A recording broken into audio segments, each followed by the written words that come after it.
વાવથરા જિલ્લા પંચાયત કચેરીમાં expire fire સિલિન્ડરનો ખુલાસો.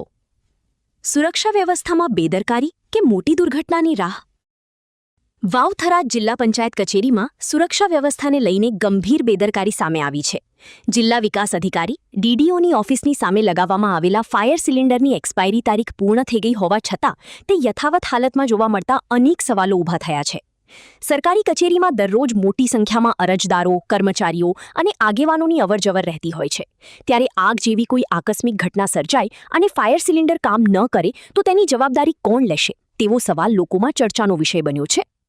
બીજી તરફ જિલ્લા પંચાયત પ્રમુખ પદની વરણી દરમિયાન મીડિયાકર્મીઓને અંદર પ્રવેશ ન આપવા મુદ્દે પણ વિવાદ સર્જાયો હતો.